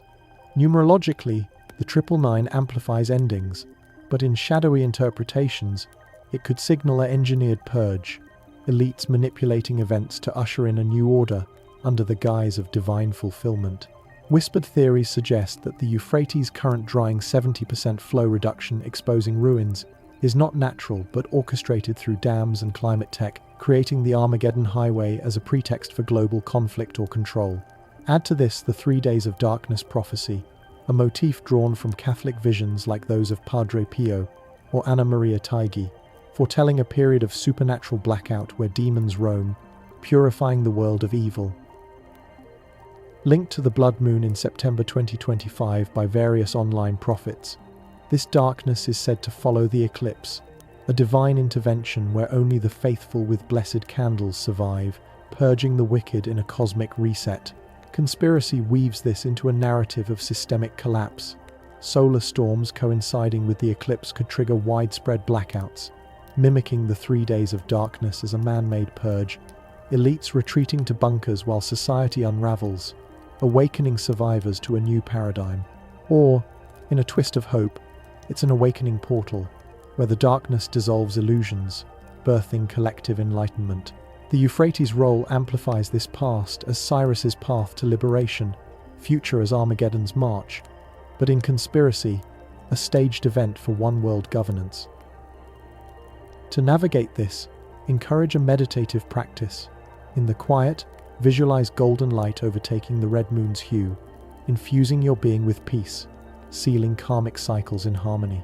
Let this light flow through your chakras, dissolving fears, as the portal's energy transforms collapse into rebirth, lulling the mind into serene slumber where answers bloom in dreams. If double fulfillments bridge past and future, what role does 9 divided by 99 play in this unfolding? The darkness divine or designed? As the date approaches, let contemplation ease into rest, the cosmos's whispers guiding toward tranquil closure. As the crimson echoes of the blood moon fade into the velvet expanse of night, and the whispers of September 9th, 2025, linger like a gentle mist over the horizon, we find ourselves at the threshold of closure, dear listeners. This is Mr. H from Mystery History for Sleep, your faithful companion through the labyrinthine paths of enigma and wonder, where the boundaries between the seen and the unseen blur into a soothing tapestry designed to cradle your thoughts into restful repose. Tonight, as we draw the curtain on our exploration of the celestial omens, shadowy conspiracies, extraterrestrial murmurs, biblical harbingers, geophysical trembles, and mystical portals, let us reflect together on the vast mosaic we've assembled, a narrative woven from threads of history, science, and the profound unknown, inviting us to ponder the universe's secrets, not with fear, but with a quiet curiosity that eases the soul toward slumber. We began our journey under the descending veil of the blood moon, that haunting transformation on September 7th and 8th, 2025, where the moon, our eternal sentinel, slips into Earth's shadow for over 5 hours, emerging bathed in shades of deep crimson, visible to billions across Europe, Africa, Asia, and Australia. This spectacle, safe for the naked eye and amplified by atmospheric hues, has stirred ancient fears and modern awe alike, its red glow a canvas for omens that span millennia. From Mesopotamian priests foretelling royal dooms to Mayan shamans offering sacrifices amid godly battles, and druid rituals under equinox skies invoking renewal through blood, the moon's bloody visage has always evoked a primal response, a reminder that the cosmos speaks in symbols, urging us to listen. Yet, in our scientific age, we demystify it as Rayleigh scattering, sunlight's longer wavelengths piercing the atmosphere to paint the lunar surface, perhaps deepened by volcanic ash from this year's eruptions. This blend of lore and logic leaves us wondering, does the red moon stir something innate within us, an ancestral memory of cataclysms past, or is it merely light's playful trick, soothing our minds with its rhythmic predictability? Layered upon this celestial drama, we ventured into the conspiracies of the shadows, where reptilian overlords and elite covens lurk in the fringes of belief, harvesting loose that ethereal energy of fear during the eclipse's portal-like totality. These shape-shifting entities, descendants of ancient serpent gods, allegedly infiltrate power structures, using underground bases like dams and technologies akin to HAARP to amplify solar storms and induce man-made quakes. The Afghanistan Tremors, with their anomalous persistence claiming over 2,000 lives, become suspect foreshocks engineered to destabilize, exposing ruins tied to Babylonian secrets. The Euphrates drying, a 70% flow drop unearthing idols, feels staged, a revival of ancient rites under the red moon, synced with pagan feasts like Ostara for satanic sacrifices. Global red waters, the Sea of Galilee's crimson turn, rivers in China and Lebanon flushing scarlet serve as blood rituals, their algal veils hiding deliberate pollutions. These narratives, thrilling in their forbidden allure, prompt reflection. Are they metaphors for our inner demons, the reptilians symbolizing unchecked ambition, or glimpses of a hidden reality where elites orchestrate chaos for control? As we ponder, the intrigue softens into a lullaby, easing fears into dreams where shadows dissolve. Ascending to extraterrestrial whispers, we explored gateways and invasions, where the eclipse becomes a veil for alien agendas, from fake incursions staged by saber entities to real clashes between Orion Nordics and Draco Reptilians. The Uranus-Sedna conjunction, linked to past megaquakes, thins dimensions, allowing craft to cloak in Earth's magnetotail amid geomagnetic storms. X-posts buzz with alien attack imminent, and Antichrist Delta Orion, decoding constellation triangles as signals for hybrid leaders emerging under the red glow. Afghanistan's quakes as preliminary activity for underground battles, Pisces' astrological purge unveiling human origins as genetic experiments. Yet, benevolent watchers offer solace, guiding enlightenment through synchronicities, turning potential doom into awakening. Reflecting on this, we see the stars not as threats but as invitations to wonder. What if our origins lie among them, and the red moon is a call home, whispering peace across the void? The biblical prophecies added sacred depth, the moon as blood in Joel and Revelation, a divine billboard, operating on levels of natural revelation, prophetic announcements, and judgment warnings. With 81% fulfilled, the remaining end times pieces align Euphrates drying as Armageddon's highway, red waters as precursors to plagues, millions dead, whispers on X, tying to hearts failing in fear.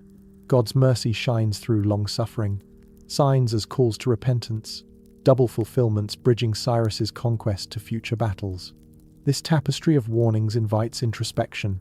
In our age of distress, are these signs gentle nudges towards spiritual renewal, lulling us into alignment with the divine? Our celestial omen through ages intertwined history's enigmas with geophysical tremors, ancient views clashing with modern science amid Stephen Burns's grand energy convergence, solar winds, plasma filaments, Uranus retrograde heightening quake risks in Afghanistan's swarm. The 12,000-year cycles, Younger Dryas cataclysms, Sedna's orbit, and plasma cosmology challenge standard models, urging recall of lost wisdom where electricity rules the cosmos, easing minds into contemplative harmony. Culminating in the 9 divided by 9 portal, this triple code of karma's end amplifies Vedic negatives but offers shadow revelation, converging eclipse energies with storms triggering fears, Jerusalem signs syncing heaven and earth, double fulfillments and 3 days of darkness, tease, collapse, or awakening. Meditation with golden light, sealing peace. Tonight, as the blood moon's red afterglow lingers in the collective memory, and the 9 divided by 9 portal of September 9th, 2025, seals its mystical passage, let us reflect on the tapestry we've woven, a mosaic of ancient omens, modern mysteries, and eternal questions that remind us of our place in the grand cosmic dance, fostering a sense of wonder that eases the heart toward peaceful repose. We embarked on this journey with the descent of the Crimson Veil, the total lunar eclipse of September 7th and 8th, 2025, a spectacle that transforms the full corn moon into a glowing orb of deep scarlet, its 82 minutes of totality casting an ethereal spell over nearly 77% of humanity. Visible across vast continents from the evening skies of Eastern Africa and India to the midnight marvels in Asia and early morning hues in Australia, this event, safe for naked eyes and spanning over 5 hours, bridges the gap between science and lore. The red hue, born of Rayleigh scattering where sunlight's longer wavelengths filter through Earth's atmosphere, perhaps deepened by volcanic aerosols from this year's heightened eruptions, evokes a primal awe. Yet, it is the historical echoes that truly captivate, Mesopotamian priests interpreting it as a doom for kings, their clay tablets foretelling invasions or plagues, Mayan shamans seeing godly battles demanding sacrifices on blood-stained pyramids, druid circles under equinox moons invoking rituals of renewal amid whispers of werewolves and spirits. These ancient perspectives, rooted in observed correlations between eclipses and earthly upheavals, pose an enduring riddle. Why does this celestial shift stir such universal dread, as if tapping into an ancestral memory of cataclysms? In reflection, perhaps it serves as a gentle reminder of cycles eternal, the moon's rhythmic phases mirroring our own lives' ebbs and flows, lulling us to accept change with serene grace. From there, we delved into the conspiracies of the shadows, where reptilian overlords and elite covens orchestrate hidden agendas, harvesting loose the energy of fear through portals amplified by the eclipse. These shape-shifting entities, linked to ancient serpent deities, allegedly infiltrate global power structures, using underground bases like DUMBs and technologies such as HARP to manipulate solar storms and induce quakes. The Afghanistan Tremors, with their persistent aftershocks claiming thousands of lives and exposing vulnerabilities in Nangarhar province, become a canvas for suspicion, engineered foreshocks to destabilize regions, unearthing Babylonian secrets from the drying Euphrates, now 70% depleted and revealing idols that whisper of revived ancient rites. Global red waters, the Sea of Galilee's sudden crimson flush, rivers in Beirut and China, turning scarlet emerge as symbolic blood rituals, their natural explanations like algal blooms veiling deliberate acts tied to pagan feasts such as Ostara. These narratives, thrilling in their forbidden depth, prompt a soothing introspection. Are the reptilians metaphors for our inner fears, the elite's reflections of societal imbalances? In pondering this, the intrigue softens, transforming dread into a meditative calm, where shadows become teachers guiding us toward inner light and restful dreams. Ascending to the stars, the extraterrestrial whispers unfolded gateways and potential invasions, where the blood moon serves as a dimensional thin spot for Orion Nordics and Draco Reptilians, or staged saber entities in elite orchestrated deceptions. The Uranus-Sedna conjunction, amplifying disruptive energies linked to past megaquakes, cloaks arrivals in Earth's magnetotail amid geomagnetic storms. X-posts buzzing with alien attack imminent, and Antichrist Delta Orion decode constellation signals for hybrid leaders emerging under the red glow, while Afghanistan's quakes hint at underground battles over ancient stargates. Pisces' astrological purge unveils human origins as interstellar experiments, stirring cosmic curiosity, yet benevolent watchers offer a counterpoint, guiding enlightenment through synchronicities and protective energies, turning fear into awakening. Reflecting on this vast interstellar canvas, we find peace in the possibility, our place among the stars not as victims but as co-creators, the red moon, a whisper of connection, easing the mind into dreams where galaxies unfold in harmonious silence. The biblical prophecies added a sacred resonance, the moon as blood in Joel, and Revelation a divine billboard signaling warnings and judgments, with over 81% fulfilled, and the rest aligning in end-time sequences.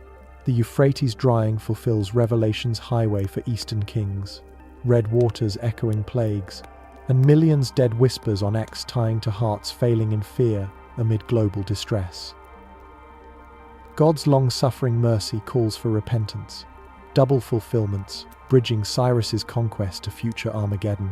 These layers invite a reflective tranquility, signs as loving invitations to align with the divine, the prophecies a roadmap to spiritual renewal, lulling the spirit into a peaceful surrender to faith's gentle flow. Our exploration of the celestial omen through ages intertwined ancient views with geophysical tremors, Stephen Byrne's grand energy convergence, solar winds, plasma filaments, Uranus retrograde heightening risks like Afghanistan's swarm, potential magnitude 7+ events, the 12,000-year cycles, Younger Dryas cataclysms from cometary impacts, Sedna's orbit symbolizing karmic returns, and plasma cosmology challenging gravity's dominance with electromagnetic forces, urge recall of lost wisdom. In this reflection, the universe's rhythms become a soothing symphony, cycles as assurances of renewal, easing thoughts into slumber where ancient echoes harmonize with modern insights. Culminating in the 9 divided by 9 portal, this triple code of completion amplifies Vedic cautions but offers shadow revelation, converging eclipse energies with storms triggering fears, Jerusalem signs, Temple Mount digs, peace treaties syncing heaven and earth for prophetic convergence. Double fulfillments and 3 days of darkness tease collapse or awakening, meditation with golden light sealing peace. These enigmas form a unified invitation to ponder the universe's vastness without alarm, reflections dissolving into dreams where mysteries bloom in tranquility. Sleep well. May the blood moon's secrets visit you gently. Until next time, this is Mr. H signing off.